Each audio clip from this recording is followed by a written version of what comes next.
कोई भी सपना साकार करने के लिए सबसे जरूरी है सही कोच का होना। चुनिए NISM क्लासेस को और करें अपने NISM NCFM का सपना साकार। Download the app now. Hello student, welcome back to our channel. So आज की वीडियो में हम देखेंगे इक्विटी डेरिवेटिव के कुछ लेटेस्ट क्वेश्चंस जो आपको एग्जाम में देखने को मिल सकते हैं। ये क्वेश्चन जो है बहुत ही इंपॉर्टेंट क्वेश्चन है। इस तरीके के क्वेश्चन आपको अटेंड करने को तो मिलेंगे एग्जामिनेशन हॉल में। साथ ही साथ कभी भी आप एग्जामिनेशन हॉल में जब जाते हैं, एक बार पूरे क्वेश्चन अटेंड करने के बाद दोबारा उसको रीचेक ज़रूर करें, जिससे अगर कभी ऐसा होता है कि हम कुछ मिस्टेक कर जाते हैं, जल्दी जल्दी में हम किसी का आंसर किसी पे टिक करके आ जाते हैं, तो उससे क्या होता है कि बाद में जब हम फुर्सत से उस चीज़ को देखते हैं तो हमें समझ में आता है अरे नहीं, ये आंसर नहीं था, ये था। तो रीचेक ज़रूर करें। मार्क टू रिव्यू में अगर आप उसको क्लिक करके रख देते हैं तो वो काफ़ी अच्छा माना जाता है, और हमारा दिमाग भी कई क्वेश्चन पढ़ने के बाद हमें समझ में आता है कि इसका ये आंसर था, इसका ये आंसर था, तो हम बहुत अच्छे से उसको क्लियर कर पाते हैं।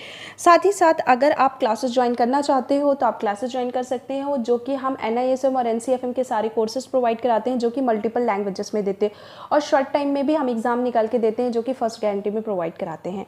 सेकेंड चीज़ ये कि अगर आप NISM और NCFM का रिलेटेड बिजनेस भी करना चाहते हैं, स्टॉक मार्केट रिलेटेड बिजनेस भी करना चाहते हैं, तो उसके लिए भी आपको NISM का ही एग्ज़ाम की ज़रूरत पड़ती है। ठीक है। दूसरी चीज़ ये कि आपकी इक्विटी डेरिवेटिव का जो एग्ज़ाम है ना, वो बहुत ही इंपॉर्टेंट एग्ज़ाम होता है, जो कि डीलर के काम के लिए तो होता ही है। साथ ही साथ डीलर के काम के होने के बावजूद आप अपना खुद का सब ब्रोकिंगशिप भी ओपन कर सकते हैं और इसमें आप एग्ज़ाम दे सकते हैं। तो कई क्वेश्चन ऐसे हैं जो मैं आपको बताऊंगी, जो आपके एग्जामिनेशन हॉल में आपको देखने को मिलेगा। ठीक है।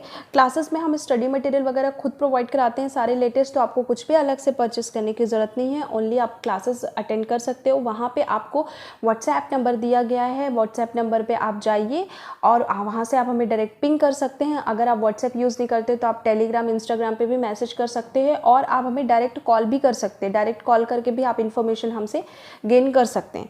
ठीक है। चलिए सबसे पहले क्वेश्चन पे आते हैं। पहला क्वेश्चन है, it's common to have derivative contract without any expiration date.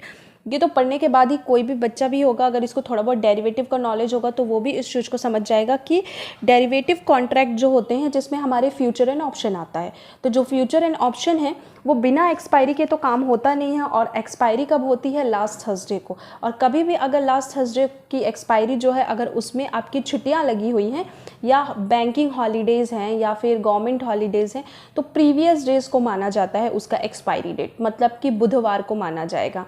ठीक है। तो इस तरीके से उसे काउंट किया जाता है। ये नहीं कि थर्सडे नहीं हुआ है तो फ्राइडे को मान लिया जाएगा, उसके एक दिन पहले ही उसे माना जाता है। तो it's common to have derivative contract without any expiration date. तो ये क्या कॉमन है डेरिवेटिव प्रोडक्ट में कि कॉन्ट्रैक्ट जो होते हैं, कॉन्ट्रैक्ट का मतलब ही होता है एक टाइम पीरियड। ठीक है।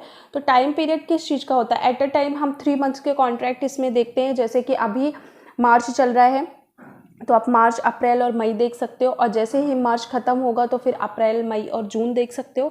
तो इस तरीके के कॉन्ट्रैक्ट्स यहाँ पे मल्टीप्लाई होते हैं और यहाँ पे ऐसे काम होता है। तो it's common to have derivative contract without any expiration date, तो ये इसका फॉल्ट हो जाएगा। Most derivative contract have expiration date. ठीक है। तो जितने भी डेरिवेटिव प्रोडक्ट होते हैं उसमें सब में एक्सपायरी डेट होता है। तो यहाँ पे इस तरीके के अगर कोई भी क्वेश्चन आता है तो आपको आंसर क्या लगाना है? आपको लगाना है फॉल्स पे, इसको लगाना है। Moving to the next question. यहाँ पे एक क्वेश्चन आ रहा है जो कि हमसे पूछ रहा है, when the price of future contract increase, मतलब price of the future contract जब इंक्रीज होता है, द मार्जिन अकाउंट, मतलब आपने कोई भी स्टॉक बाई करके रखा हुआ है, हम डेरिवेटिव की बात कर रहे हैं, अगर डेरिवेटिव में आपने बाई करके रखा हुआ है, मतलब कि फ्यूचर में, यहाँ पे फ्यूचर मेंशन किया है ना, तो यहाँ पे फ्यूचर पे ही अगर आपने किसी चीज़ को बाई करके रखा हुआ है, तो अगर उसका जो पोजीशन है अगर वो अप साइड पे जाता है, या आपने बाई नहीं भी किया, या आप बायर हो या सेलर हो, दोनों कंडीशन में मैं आपको बता देती हूँ, तो उस टाइम पे मार्जिन अकाउंट क्या होना चाहिए? मतलब कि जो डीमेट अकाउंट में पैसे हैं जो कि आपके बायर और सेलर के होते हैं, तो उस टाइम पे उसके अकाउंट में, मार्जिन अकाउंट में क्या बेनिफिट्स होनी चाहिए? Of the buyer of future contract will be credit for the gain of the seller of the future contract will be debited for the loss. तो ये इसका राइट आंसर होगा।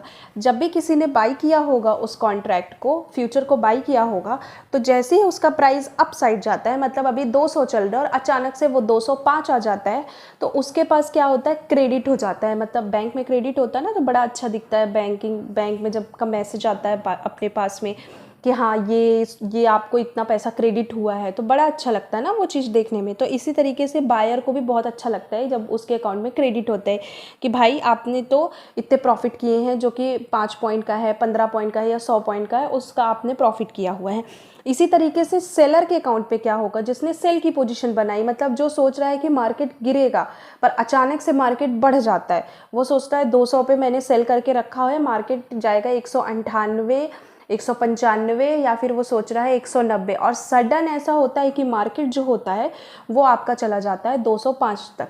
तो सेलर को क्या होता है, उसके लिए लॉस होता है, तो उसके अकाउंट से पैसे कट जाते हैं। मतलब अकाउंट, मतलब बैंकिंग अकाउंट से नहीं कटते हैं, डीमेट अकाउंट में जो उसने पैसे रखे होते हैं वहाँ से वो डेबिट होके और वही पैसा क्रेडिट हो जाता है किसके अकाउंट पे, बायर के अकाउंट में। क्योंकि ये आपको सेबी या स्टॉक एक्सचेंज पैसा नहीं देती है। जो बायर सेलर एक दूसरे में आपस में ट्रेडिंग करते हैं ना, एक बाई करता है एक सेल करता है, वो आपस में लेन देन करते हैं एक दूसरे से, और वही आपस में प्रॉफिट एंड लॉस उनके अकाउंट में होता है। ठीक है, तो ये इसका राइट आंसर है। यहाँ पे देखो एक्सप्लेनेशन दिया हुआ है।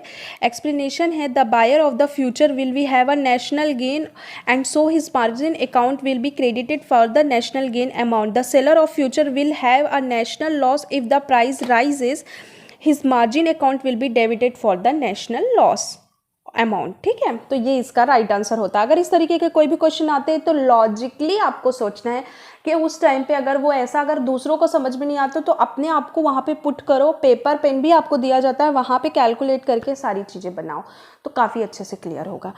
ओके स्टूडेंट, अब हम मिलते हैं नेक्स्ट वीडियो में। तब तक के लिए take care of your health and your family. और अगर आपको क्लासेस ज्वाइन करना है, जो कि NISM के सारे सर्टिफिकेशन के और NCFM के सारे सर्टिफिकेशन के हम कोर्सेज प्रोवाइड कराते हैं, साथ ही मार्केट रिलेटेड भी कोर्सेज प्रोवाइड कराते हैं, जो कि टेक्निकल और फंडामेंटल एनालिसिस भी होता है, तो आप हमें डायरेक्टली कॉल कर सकते हैं और व्हाट्सएप भी कर सकते हैं। चलिए अब मिलते हैं नेक्स्ट वीडियो में। Take care, bye bye and all the best.